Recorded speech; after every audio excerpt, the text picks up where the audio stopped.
পাকিস্তানের প্রতিরক্ষা সক্ষমতার নতুন অধ্যায় হিসেবে সামনে এসেছে দেশীয় প্রযুক্তিতে তৈরি আকাশ থেকে নিক্ষেপযোগ্য ক্রুজ ক্ষেপণাস্ত্র তৈমুরের সফল পরীক্ষা। সাম্প্রতিক এই পরীক্ষাকে শুধু একটি সামরিক মহড়া নয়, বরং কৌশলগত বার্তা হিসেবেও দেখছেন বিশ্লেষকরা, বিশেষ করে আঞ্চলিক নিরাপত্তা ও শক্তির ভারসাম্যের প্রেক্ষাপটে। মঙ্গলবার পাকিস্তানের আন্তঃবাহিনী জনসংযোগ পরিদপ্তর আইএসপিআর এক আনুষ্ঠানিক বিবৃতিতে জানায়, পাকিস্তান নৌবাহিনী সফলভাবে এই অত্যাধুনিক জাহাজ বিধ্বংসী ক্রুজ ক্ষেপণাস্ত্রের পরীক্ষা সম্পন্ন করেছে।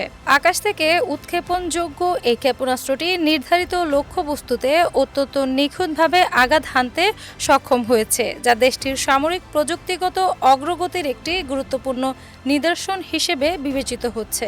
বিবৃতিতে আরও বলা হয়, এই ক্ষেপণাস্ত্র পরীক্ষার মাধ্যমে পাকিস্তান নৌবাহিনী তাদের অপারেশনাল প্রস্তুতি, কৌশলগত সক্ষমতা এবং আধুনিক যুদ্ধক্ষেত্রে দ্রুত প্রতিক্রিয়া জানানোর ক্ষমতা প্রদর্শন করেছে। বিশেষ করে দূরপাল্লা থেকে শত্রুপক্ষের সামুদ্রিক হুমকি শনাক্ত করে তা নির্ভুলভাবে ধ্বংস করার সক্ষমতা এখন আরও সুদৃঢ় হয়েছে বলে দাবি করা হয়।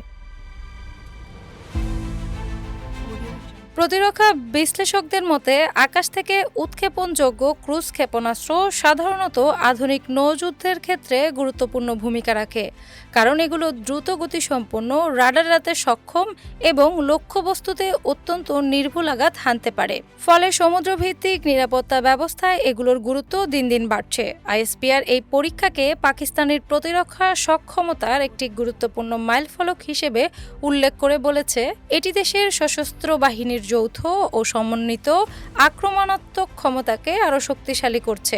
একই সঙ্গে এটি ভবিষ্যতে যে কোনো সম্ভাব্য সংঘাত মোকাবিলায় পাকিস্তানের প্রস্তুতিকে নতুন মাত্রা দিয়েছে। বিবৃতিতে আরও জানানো হয়, দেশের সামুদ্রিক স্বার্থ ও জলসীমা রক্ষায় পাকিস্তান নৌবাহিনী সবসময় প্রতিশ্রুতিবদ্ধ।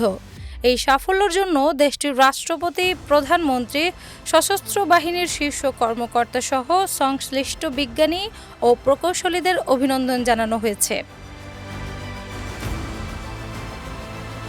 উল্লেখ্য, সাম্প্রতিক সময়ে পাকিস্তান ধারাবাহিকভাবে তাদের সামরিক সক্ষমতা জোরদার করার লক্ষ্যে বিভিন্ন ক্ষেপণাস্ত্র পরীক্ষা চালিয়ে যাচ্ছে। এর আগে গত 16 এপ্রিল দেশীয় প্রযুক্তিতে তৈরি একটি জাহাজ বিধ্বংসী ব্যালিস্টিক ক্ষেপণাস্ত্রের সফল পরীক্ষা চালায় দেশটি। এছাড়া চলতি বছরের জানুয়ারিতে উত্তর আরব সাগরে বৃহৎ নৌমহড়ার অংশ হিসেবে ভূপৃষ্ঠ থেকে আকাশে নিক্ষেপযোগ্য ক্ষেপণাস্ত্র উৎক্ষেপণ করা হয়। সব মিলিয়ে তৈমুর ক্রুজ ক্ষেপণাস্ত্রের এই সফল পরীক্ষা শুধু প্রযুক্তিগত অর্জনই নয়, বরং আঞ্চলিক সামরিক ভারসাম্যে পাকিস্তানের অবস্থানকে আরও দৃঢ় করার একটি কৌশলগত পদক্ষেপ হিসেবেই বিবেচিত হচ্ছে। অ্যানি আক্তার, বাংলা বাজার পত্রিকা।